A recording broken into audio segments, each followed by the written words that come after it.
Alright, here's another unboxing type sort of video for you guys. I just picked up a Max Mix CO2 reactor by Ista. You can see there's the box. Comes with 2 elbows for the inlet and outlet.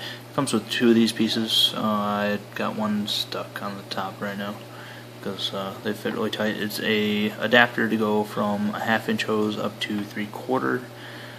So if you have standard 5/8, it might be a tight fit, but I'm pretty sure you can manage to get it on there. You might have to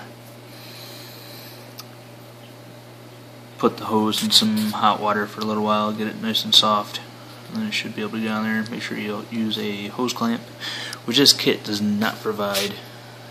So if you need a couple hose clamps, make sure you get those too. And 3 suction cups for mounting. They feel like they should hold pretty well. They're a soft silicone, but time will tell. As for the reactor itself, it's hard plastic, 3 nubs that are on there for the suction cups to mount onto. Bottom screws off for cleaning and maintenance, so make sure that's tight when setting it up. We have the hose inlet, which then powers these impellers, which break up the CO2 bubbles as they keep coming back up to it. This is your CO2 inlet, and then there's the outlet.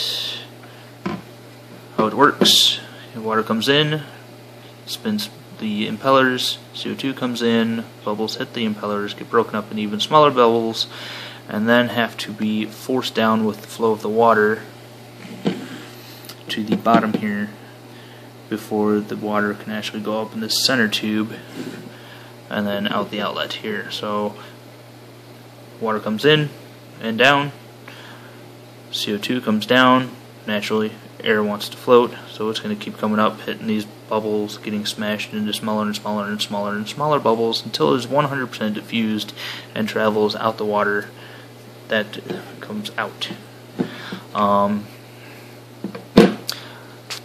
going to try to mount it up tonight. I have to go through my supplies and make sure I have enough room and couplings that I need to hook it up into my wet dry. As you can see here, so the adapters just slide on here. They are, I don't know if you'll be able to tell, but they do have a slight taper to them. So if you try to put them on backwards, they'll fit, but they don't go very far.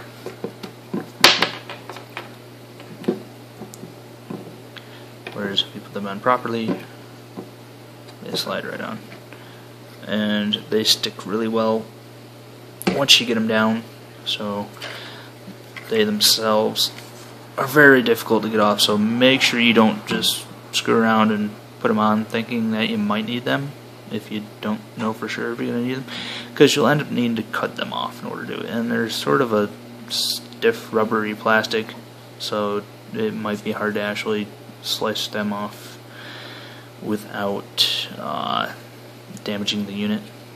You might be able to use some hot water to soften it up a little bit and get them off, but yeah, make sure you don't put them on unless you have established that you need them for sure. Whereas I'm going with 3/4 inch hose, so I need them.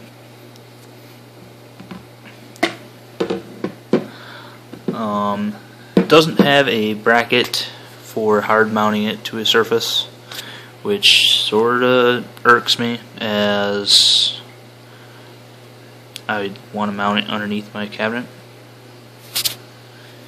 But I will probably get some hose clamps and some clamp ties and simply clamp around the body here and then run it through a mounting bracket that'll make up to hold it in place.